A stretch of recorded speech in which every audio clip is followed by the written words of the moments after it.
Hello everyone, অনেক দিন পরে নিজের ভয়েসে ভিডিও দিচ্ছি। রীতিমতো কয়েকদিন থেকে জ্বরেতে সার্ভাইভ করছিলাম বলে ভয়েসের অবস্থা খুবই খারাপ ছিল, তো ভিডিও দেওয়ার পসিবল হচ্ছিল না।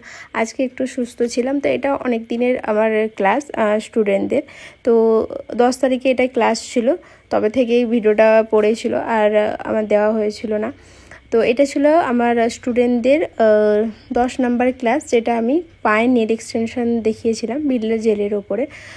প্রথমে সমস্ত কিছু আমি ডিটেলস বলে দিই, প্রোডাক্ট ডিটেলস বা কোন প্রোডাক্ট কীভাবে ইউজ করতে হয় সমস্ত কিছু বলার পরে ওদেরকে আমি খাতায়ও লিখিয়ে দিই, এবং আমি আস্তে আস্তে করে প্রত্যেকটা স্টেপ যখন বলি, প্রত্যেকটা ভিডিওতে বোঝাই যায় যে আমি এত বকি, হ্যাঁ এতটাই বকে আমি বলি, কারণ কোনো কোয়েশ্চেন যদি তাদের মনের মধ্যে থাকে জিনিসটা তারা বুঝতে পারে তার আগে আমি আমার মতো করে পুরোটা বুঝিয়ে বলে দিই, যাতে ওদের বুঝতেও সুবিধা হয়।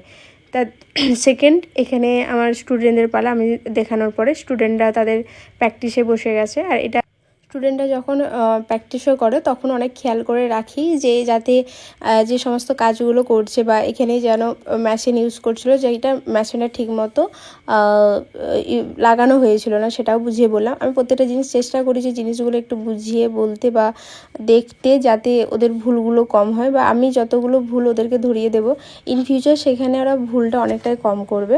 এটা আমার মেন টার্গেট থাকে। আর যে কাজগুলো করছে প্রথমবারে ভুল হয়, আমি কোনোদিনও বলি না যে এই কাজটা খারাপ করেছো, আমি এটা বলি যে হ্যাঁ হয়েছে, এর পরে আরও ভালো হবে, আর একটু প্র্যাকটিস করতে হয়, সময় দিতে হয়। আর আমি এতই মন দিয়েই দেখি, আর যতক্ষণ ওদের ক্লাস থাকে আমি ততক্ষণই বসে দেখি এবং চেষ্টা করি যে সব কিছু বলে দেওয়ার। Thank you so much.